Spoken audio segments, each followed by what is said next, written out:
जय माता दी दोस्तों, आज हम श्रवण करेंगे श्री दुर्गा सप्तष्टी पाठ के 5वें अध्याय का। महर्षि मेघा बोले, पूर्वकाल में शुंभ और निशुंभ नामक असुरों ने अपने बल के मद से इंद्र का त्रिलोकी का राज्य और यज्ञों के भाग छीन लिए और वह दोनों इसी प्रकार सूर्य, चंद्रमा, धर्मराज और वरुण के अधिकार भी छीन कर स्वयं ही उनका उपयोग करने लगे। वायु और अग्नि का कार्य भी वही करने लगे और इसके पश्चात उन्होंने जिन देवताओं का राज्य छीना था उनको अपने अपने स्थान से निकल दिया। इस तरह से अधिकार छिने हुए तथा दैत्यों द्वारा निकाले हुए देवता अपराजिता देवी का स्मरण करने लगे कि देवी ने हमको वर दिया था कि मैं तुम्हारी संपूर्ण विपत्तियों को नष्ट करके रक्षा करूंगी। ऐसा विचार कर सब देवता हिमाचल पर गए और भगवती महामाया की स्तुति करने लगे। देवताओं ने कहा, देवी को नमस्कार है, शिवा को नमस्कार है, प्रकृति और भद्रा को नमस्कार है।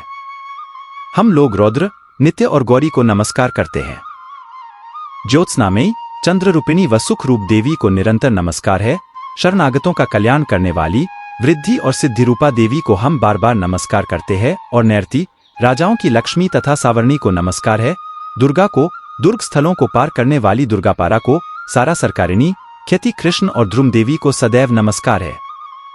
अत्यंत सौम्य तथा अत्यंत रौद्र रूपा को हम नमस्कार करते हैं, उन्हें हमारा बारंबार प्रणाम है। जगत की आधारभूता कृति देवी को बार बार नमस्कार करते हैं।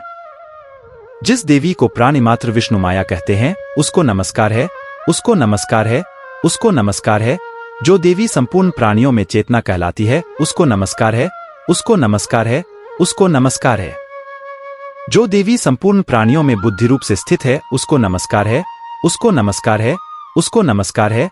जो देवी संपूर्ण प्राणियों में निद्रा रूप से विराजमान है उसको नमस्कार है, उसको नमस्कार है, उसको नमस्कार है। जो देवी संपूर्ण प्राणियों में क्षुधा रूप से विराजमान है उसको नमस्कार है, उसको नमस्कार है, उसको नमस्कार है।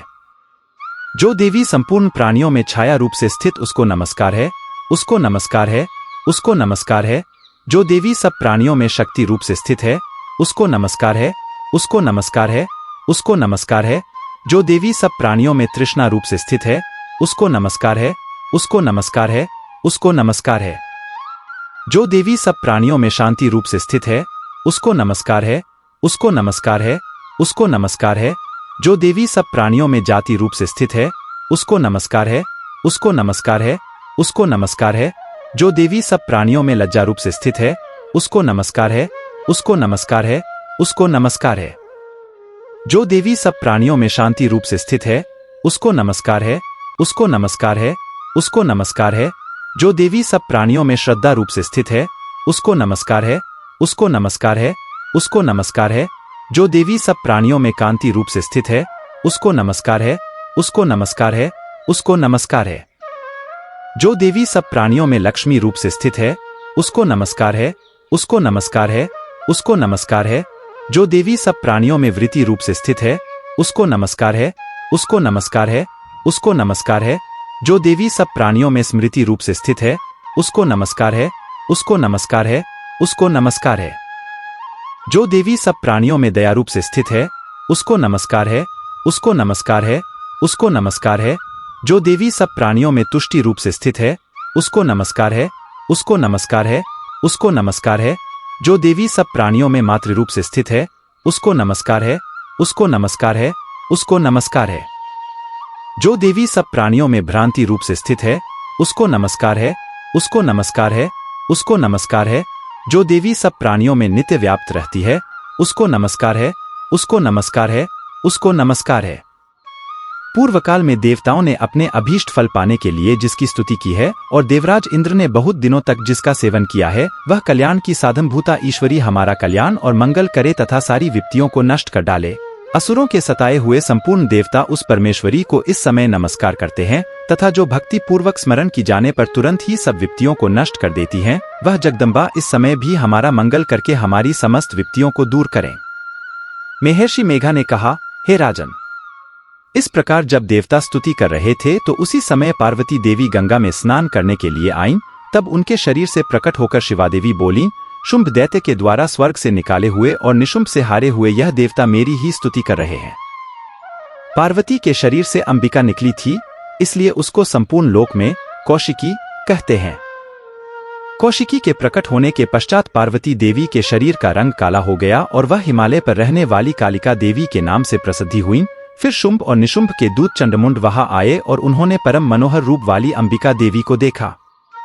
फिर वह शुंभ के पास जाकर बोले, महाराज, एक अत्यंत सुंदर स्त्री हिमालय को प्रकाशित कर रही है। वैसा रंग रूप आज तक हमने किसी स्त्री में नहीं देखा। हे असुरेश्वर, आप यह पता लगाएं कि वह कौन है और उसका ग्रहण कर ले। वह स्त्री स्त्रियों में रत्न है। वह अपनी कांति से 10 दिशाओं को प्रकाशित करती हुई वहां स्थित है, इसलिए आपको उसका देखना उचित है। हे प्रभु, तीनों लोकों के हाथी, घोड़े और मणि इत्यादि जितने रत्न हैं, वह सब इस समय आपके घर में शोभायमान है। हाथियों में रत्न रूप ऐरावत हाथी और उच्चैश्रवा नामक घोड़ा तो आप इंद्र से ले आए हैं। हंसों द्वारा जुता हुआ विमान जो कि ब्रह्मा जी के पास था, अब भी आपके पास है। और यह महापद्म नामक खजाना आपने कुबेर से छीना है। सुमद्र ने आपके सदा खिले हुए फूलों की किंजलिकनी नामक माला दी है। वरुण का कंचन की वर्षा करने वाला छत्र आपके पास है। रथों में श्रेष्ठ प्रजापतिक रथ भी आपके पास ही है। हे दैतेंद्र, मृत्यु से उत्क्रांतिदा नामक शक्ति भी आपने छीन लिए है। और वरुण का पाश भी आपके भ्राता निशुंभ के पास ही है। और समुद्र में पैदा होने वाले सब प्रकार के रत्न भी आपके भ्राता निशुंभ के अधिकार में हैं। और जो अग्नि में न जल सकें, ऐसे 2 वस्त्र भी अग्निदेव ने आपको दिए हैं। हे दैत्यराज, इस प्रकार सारी रत्न रूपी वस्तुएं आप संग्रह कर चुके हैं, तो फिर कल्याणमयी स्त्रियों में रतन रूप अनुपम स्त्री को आप क्यों नहीं ग्रहण करते? महर्षि मेघा बोले, चंडमुंड का यह वचन सुनकर शुंभ ने विचारा कि सुग्रीव को अपना दूत बनाकर देवी के पास भेजा जाए। प्रथम उसको सब कुछ समझा दिया और कहा कि वहां जाकर तुम उसको अच्छी तरह से समझाना और ऐसा उपाय करना जिससे वह प्रसन्न होकर तुरंत मेरे पास चली आए। भली प्रकार से समझाकर कहना।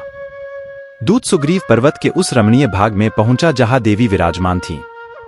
दूत ने देवी को प्रणाम कर कहा, देवी, दैत्यराज शुंभ जो इस समय तीनों लोकों के स्वामी हैं, उनका मैं दूत हूं।